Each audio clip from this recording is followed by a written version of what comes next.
Welcome to the Motoring Podcast, your weekly discussion of motoring news. This is episode 633 on Tuesday, the 27th of May, 2025. Hello, I'm Alan. Hello, I'm Andrew. And this week you'll hear us ask how anyone suffered loss in Scotland. In new car news, you'll see if 3 wheels is enough. And in points of interest, you'll find a renaissance in the garage. And we go straight into the new news. There is no follow-up this week, and the show has had to scrape around for news. Be warned, everyone. We're not quite at the warning of bad traffic on Blank Holiday Monday type level. Don't diss it too much. No, because that was last week. Yeah, that's what we also didn't do. I mean, if we went to News Press, we could get all of this fun stuff. Yeah, but I'm going to start with a court case in Scotland where the judges of the inner house of the Court of Sessions has ruled that the group action can proceed against Nissan and Renault for the claims that they fitted defeat devices in diesel vehicles. Allegedly, 8,500 people in Scotland are claiming to have suffered loss because of the alleged fitting of the alleged defeat, alleged devices, allegedly. Just for context, obviously remember that Scottish law is different from English and Welsh law because Scottish law is based on Roman law rather than common law, as is familiar in England, Wales, and, for example, the United States of America. The Court of Session in Scotland is the highest civil court that there is. Oh, yeah. There's your Scottish law context of the day. Oh, and it should be made clear only Nissan appealed against this to try and prevent it. Renault didn't. Ouch. Yes. Yeah, the irony being that, of course, the Nissans use Renault engines and all that kind of stuff. Let's see what happens with this.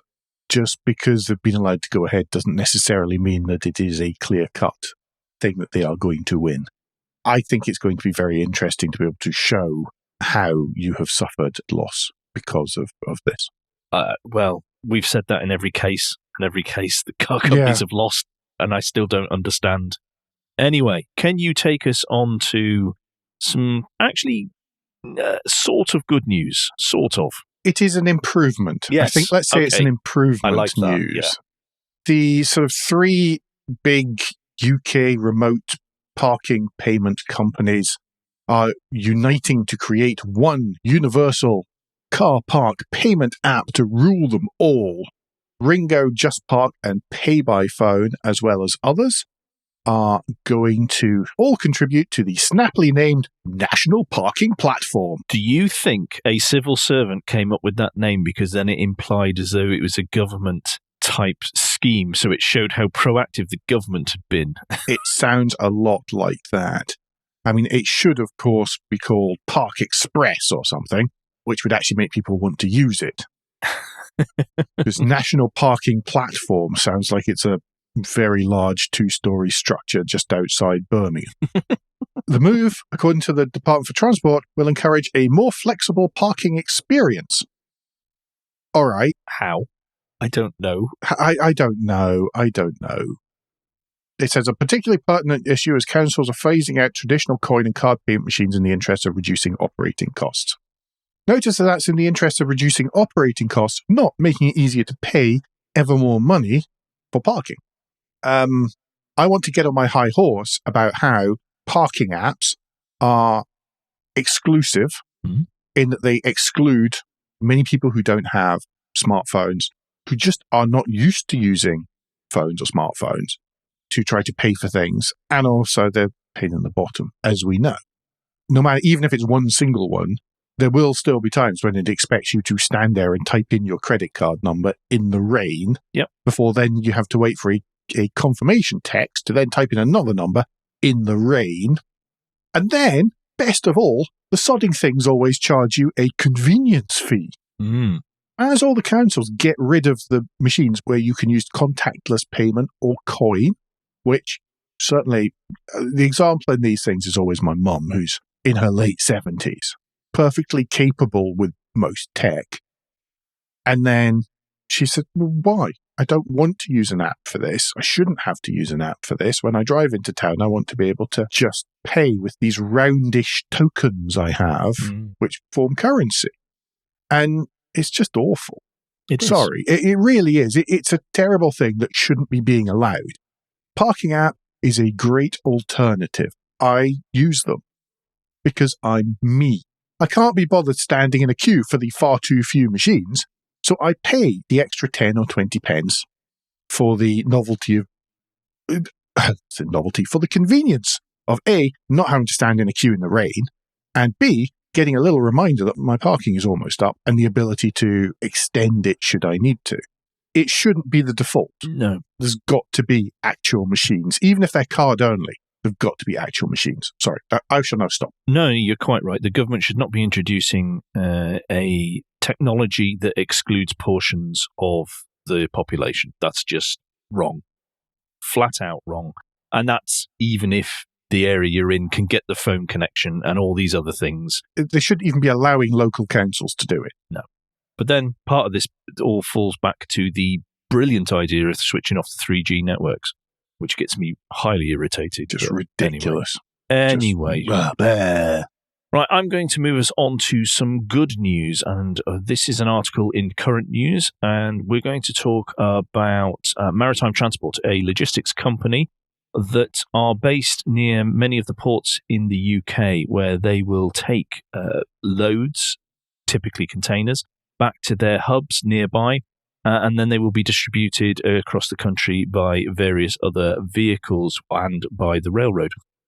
Alan's talked about this before, and this is actually something that can be adopted much quicker than long-haulage electric vehicles, where you have a base that is close to a place that you need to bring stuff from and to, that is fairly consistent. You know the distance, you know how often you're going to be doing it a day. You can work it into a process, into a scheme that makes it manageable. Mm-hmm. This is a perfect use case. Yeah. Taking from the hub to essentially a railhead or other distribution hub. It's a perfect use case for electric HGVs. Yeah. Even at the moment, there's plenty of range to be able to do this kind of stuff. Yeah, and for the whole day. Around ports, I mean, I say that and then think, well, okay, the majority of the pollution in the ports probably comes from the actual ships themselves rather than idling trucks. But around ports, this should, I would imagine, bring around a significant improvement in air quality.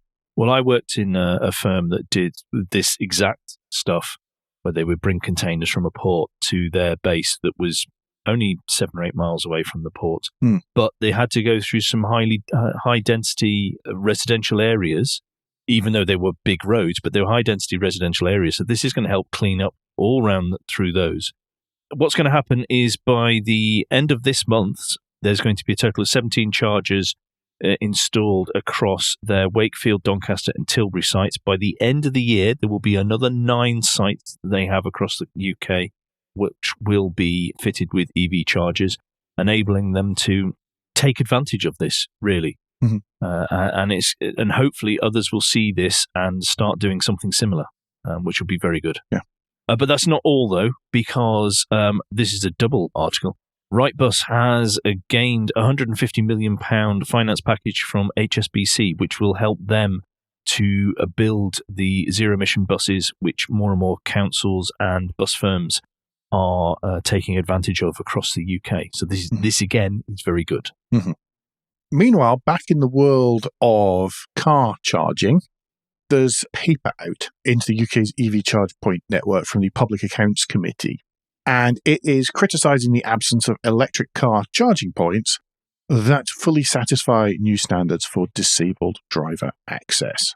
Essentially, the report concludes that the interests of disabled drivers have been left behind in the rollout. It's hard to disagree. Yeah. They've also claimed that of the 15,000 rapid and ultra-rapid charge points in the UK, none is fully compliant with BSI PAS 1899, which is the standard created partly by the Department of Transport to improve charge point experience for disabled drivers, which we discussed some time ago when it actually came out. I think it was about 2 years ago. 2-3 years. Certainly, yeah. It's been a while.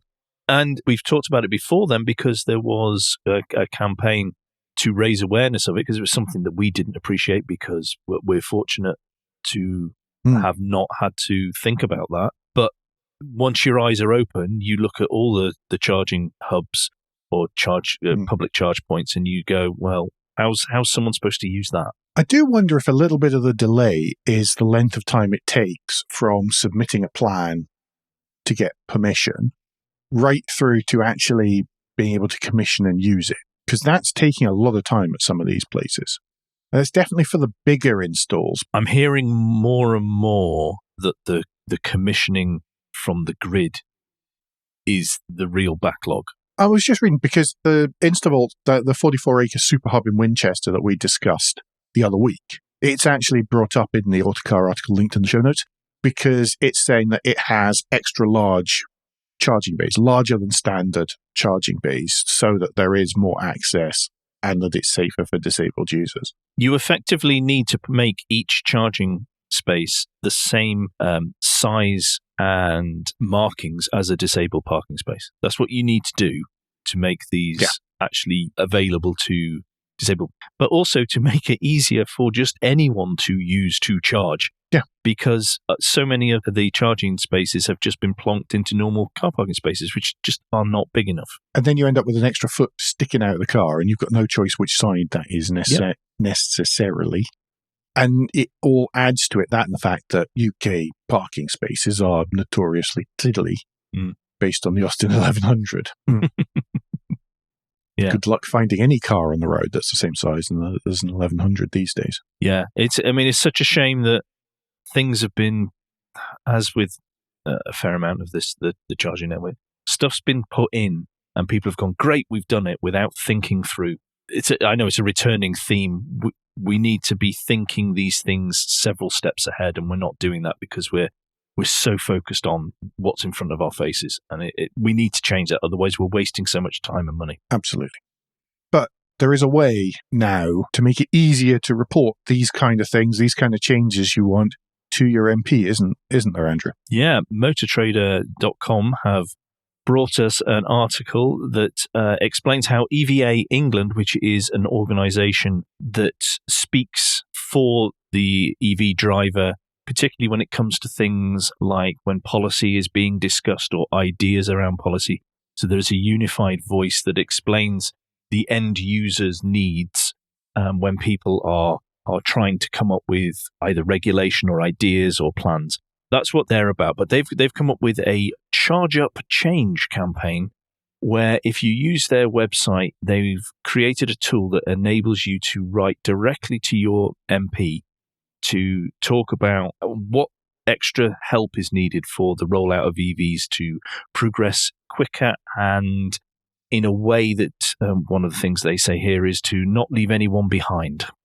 Now, you told me earlier on that you'd actually worked your way through the website to the stage where you could write down the thing you wanted to bring up or highlight and then press submit. How was it? It was dead easy. First of all, once you go onto the page, you put in your postcode and it automatically brings up who your MP is.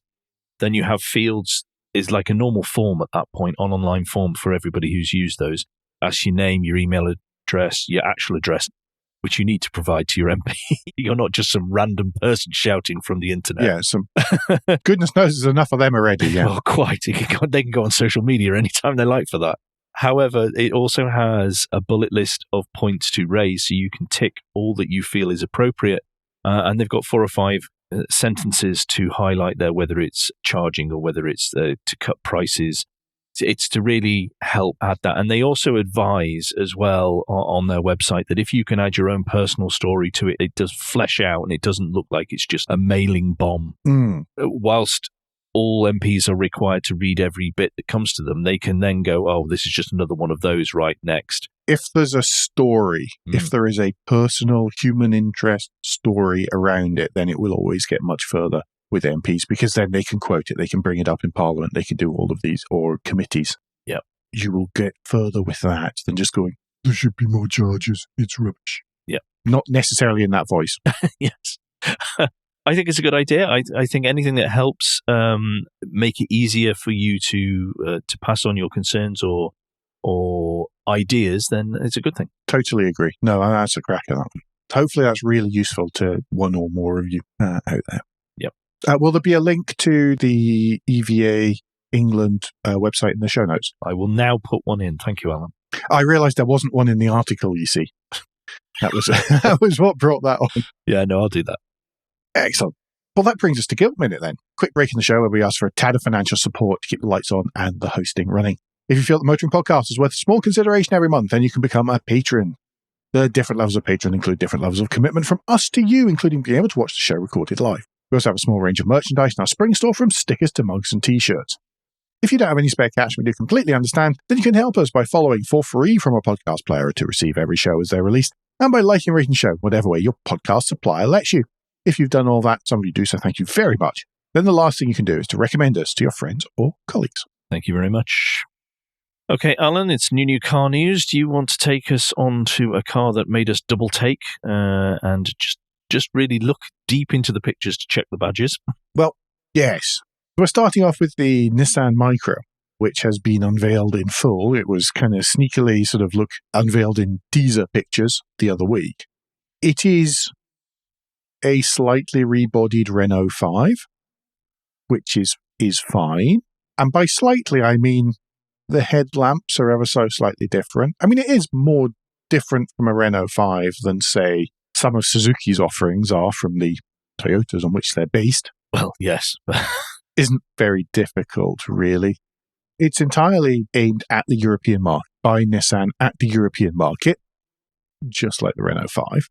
I don't really know what to say other than it's a Renault 5. Well, yeah. The idea is to hopefully get beyond the previous baggage of the name Micra, where that was thought of as an old person's car, etc. So they're trying to bring a bit of funkiness in it.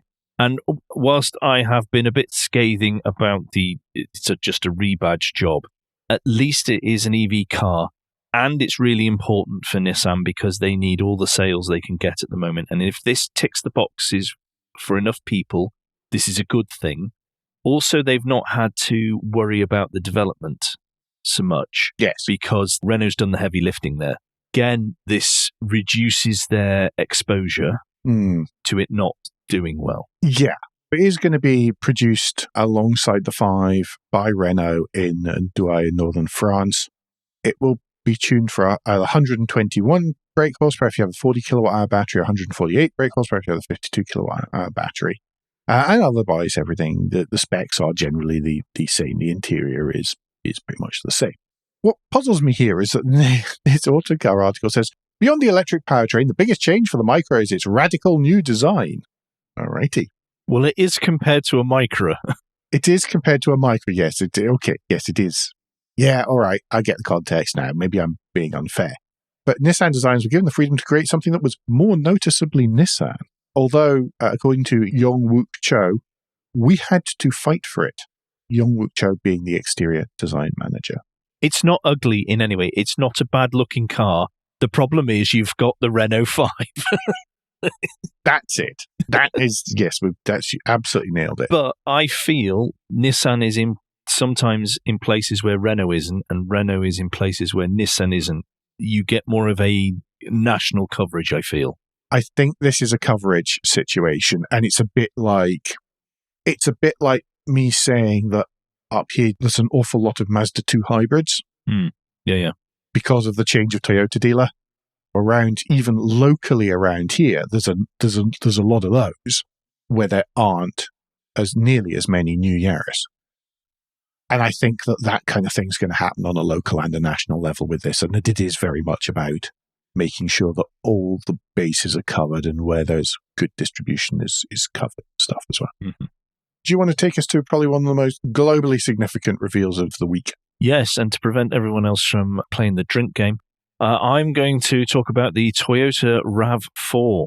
And they've got big tech upgrade. They've changed the looks somewhat. And it will be FEV only in the UK, which is the first time ever, I believe, isn't it? Yeah, because it was diesel well, before, they've just was moved, it petrol hybrid? Petrol hybrid. The current generation in both pre and post facelift has been hybrid only, hybrid or plug-in hybrid only in the UK and across most of Europe. It hasn't been available in diesel here. I know that in North America, the RAV4 was available just with a petrol engine, as well as a hybrid and a plug-in hybrid. And the big thing here now, the RAV4 is the best-selling SUV of that kind of size in the world. Bar none. And now, every single one, no matter where they're sold, is going to be at least hybrid, if not plug-in hybrid. I think in the UK and across much of Europe, it's going to be plug-in hybrid only. That's good, as long as people plug them in, obviously. Yeah. But I presume there is now in the car OEM, this is brands generally here, I'm saying this, but when it comes to new PHEVs, that there are reminders to plug them in and use them, otherwise the benefits are not there, because when you do plug them in, the benefits vastly outweigh a normal just combustion engine. Which is so different from the early days of PHEVs, where it was you had the worst of both worlds. Now you're actually getting the best of both worlds in PHEVs. Yeah. There's been a real switch in that kind of stuff. RAV4, by the way, will be available in front-wheel drive and four-wheel drive powertrains. So 264 horsepower for the front-wheel drive and 300 horsepower for the four-wheel drive ones, which should push the four-wheel drive variant to 0-62 in 5.8 seconds. Or you can drive under electric power alone for 62 miles, which is a nice round 100 kilometers. And on DC connections, it can be charged at up to 50 kilowatts. Yeah, they reckon that the price, which whilst it hasn't been confirmed, is expected to be a little bit more than the current starting price of £44,120, and deliveries will begin next spring, but there is no exact date yet. Pardon me, just to clarify, across Europe, there'll be a choice of regular hybrids as well. At the minute, it seems to be just the UK that's PHEV only. I guess that depends on regulation. I mean, Toyota has always said with all of these that whether they're hybrid or plug-in hybrid has been purely modular. It's always been possible, just adding the appropriate bits as needed and as the market demand. Mm-hmm. Okay, well, do you want to move us on to something a little bit more pedestrian in speed and capability then? Fiat, specifically Fiat Professional, obviously the van side of Fiat, has unveiled a three-wheel scooter. And by three-wheel scooter, I don't mean one of those micro things which you kids take on the way to school or whatever. I mean something more akin to a Piaggio Appy, a three-wheeled EV called the TRIS. I wonder why it's got tri at the start. And it's been designed really very much for last mile delivery and all of those Piaggio Appy type applications, applications. I shouldn't laugh at my own jokes. Someone has to. Yeah, well, nobody else will. To begin with, it's only being introduced in Africa and the Middle East, where it's going to target businesses looking for mobility and logistics solutions, which sounds reasonable given that you're hopefully given what it is. Unlikely to be bought by ones targeting cookware solutions or something, I suppose. It has been designed in Italy at the Centro Stile, but it is built in Morocco. There will be 3 versions available from the factory: flatbed, pickup, and chassis cabin, so you can still fit your coffee machines to the back of it as you wish. It's going to have about a 90-kilometer range, which is plenty for a little vehicle like that. It's going to be about 3.17 meters long, and it's going to have a 6.9 kilowatt-hour battery, the same one as the Fiat Topolino. In fact, I wouldn't be surprised if much of the drivetrain was shared with that particular little Stellantis vehicle. Or the top speed of 45 kilometers per hour as well. Yeah, well, absolute. 9 kilowatt motor, got an integrated 220-volt plug, be charged using AC, and it should take 3.5 hours to reach 80% charge, which is fine for overnight. It's perfectly fine if you're somewhere where there is not a charger infrastructure. That's spot on. Mm-hmm. It can take up to 540 kilos of cargo in about a 2.25 meter square space, which is Euro pallet size. No, I like it. It looks pretty funky as well. I quite like the design. Olivier Francois, Fiat CEO and global CMO of Stellantis, is saying that Europe may be next, which would make a lot of sense. Let's get the bugs ironed out somewhere else, and then all of a sudden Fiat could be really all over it, all over rural Italy again. But if you get the price right, I can see it in high-density urban areas as well. And it's a very recognizable form factor as well. Yeah. Okay, we're going to move on to points of interest now. And the lunchtime read comes from the Autopian and is called, "If you care about car culture, don't be a jerk all the time." Guess what it's about, ladies and gentlemen? Yes, you're right. It's the fact that there are, this is American-centric, but the sentiment does run over here as well. There are many organizations and groups of people who feel that cars should be banned. In some instances, the areas they're discussing, it makes sense, but there is always a noise that wants to drag that net wider and wider and make things more difficult.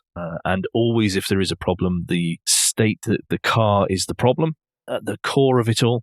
However, people behaving like absolute morons does not help the case to say, well, hang on, cars are still important. They are still actually vital for a lot of society to do things, get things, make things, buy things, sell things. Therefore, perhaps calm it down. And when we've seen several, I think it was recently I saw a couple of chats and threads about people saying that the car meets have been cancelled. I know there's an insurance thing or a government ruling, but it's been cancelled because people were leaving them in a manner in which attracted the police's attention. It's the old one. It's like, as it said, the three little signs on the way out of Caffeine and Machine. Don't be a dick. That's what it boils down to. And it's the same with extremists of both ends. I think most of us, the vast majority of us understand that a road is a surface that should be shared and give way for cyclists and all these kind of things. And equally, extremist cyclists aren't necessarily of that opinion either, and that there shouldn't be any cars anywhere. And it's all about sharing the space and making sure that everybody can exercise their appropriate freedoms, rather than going, this is just for me, I'm the only one that matters. Yeah. Why can't everyone just get along? Well, quite. But there's an interesting proposal from Matt Hardigree, who writes this article, which I won't discuss because you do need to read it. Otherwise, I've just taken all the context out. It'd be pointless. But it's an interesting point, and I wonder whether people will pick up on that. But it's just a gentle reminder of us all to behave, because we're coming up to car show season. Because now the rain's come back, it must be car show season. Oh, yeah, absolutely. In the UK. Well, it was a bank holiday weekend. And it's half term now, so perfect weather. It's just great. Meanwhile, some cars themselves are cults, according to Autocar, and that's our list of the week by Ronan Glon. There is a multiplicity available to us, and Andrew, you're the one who's choosing this week. Well, the how to make the choice took some time, or what to choose took quite a bit of time. Can I quickly say that there was something we observed here from this list, was that Tesla was not included. There are no Teslas on this list. I think they mean cults in the best sense of the word. Yes, otherwise it would be a typo. Yeah. Yes. Well, I've gone for slide 13 in your pack, and the Volvo 200 series, dating all the way back from 1974 originally. Do you know, when I was almost at Perth on the way back from yours the other week, there was one which had been in quite a significant accident at the side of the road, just outside Perth. It was a Torslander, a white Torslander 240 estate, and it looked like it had been in great condition and then had gone into the back of probably a truck, just judging by how uniformly the front was a bit caved in. Oh, no. It's probably no longer for this world, unfortunately, but that was a sad sight sitting in a lay-by on the A9. I actually, over the weekend, I saw a white 240 estate being driven by quite a young gentleman pottering around, and I was like, yes, that's quite nice, that. Okay, then, Alan, there's 27 slide. I've chosen the Jeep Wrangler. What slide's that? Because I like Jeep Wrangler. It's slide 17 in your handout, everyone. 17, thank you. I like the Jeep Wrangler. I think it's fun. I mean, it's awful for long distances, but it's great for pottering around. So, and you can modify the socks off it and all sorts of things. The picture here is the 1986 one, so that is the J something or other, which has I can't remember which body code it is. Somebody's going to tell me it isn't a J anything at all. And that's one of the square headlamps. Yep. In this case, but obviously any of the newer ones. Just great. And again, one of those vehicles that looks so much better with the North American bumpers. Yes. Than with the European bumpers, making it a very, very tiny proportion of vehicles. Quite. Loads of great stuff in this list. It really is. It was not easy to choose, and loads of stuff which people would have thought that I would have chosen, but loads of brands and definitely not US-centric, despite my and our choices. No. Right, I'm going to take us on to the and finally. And this is... Alan's bemused by this one. This is totally him, by the way. I opened this up earlier on with absolutely no preview of what it was. Just literally clicked the link in the Trello we use for planning and we use for the running order. I was like, what the heck is this? Well, this is a series from Fabris of Photography in which they went and they took photographs at a local garage of the workers, but they have set them up in the style, well, not just the workers, but the local garage, but they've set them up in the style of Renaissance paintings. So they have replicated some of the most famous paintings out there. And I love the fact they thought to do this, one. And two, I think the execution is stunning in some of these. The creation of Adam is, I think it's absolutely wonderful. And it's just fun. Some of the still life as well is amazing. Yeah. Still life 2 could only be better if it was a Haynes manual that was open to yes. the right. If it was done in the UK, it would be a Haynes manual. Yeah. But yeah, do click the link in the show notes and check through all of it. But I love coming across stuff like this where somebody's used their imagination and done this. But yeah, I mean, well done to all the people in the garage as well for getting on board, and they have really thrown themselves into this. They've done everybody in this project is stunning work. If they're looking for something that's maybe a little bit less surreal than if you go under transport, then there's quite a lot of, in some cases, quite recognizable images. Certainly, I'm flicking through BMW at the minute. Very recognizable sort of brochure, website, and advertising images for, in that case, BMW, Toyota, Audi as well. So lots of traditional photography, commercial photography in there as well, which is pretty smart. Definitely one of the more surreal and finalies we've ever had. Anything else for this week, Mr. Clues? No. Well, only the thought.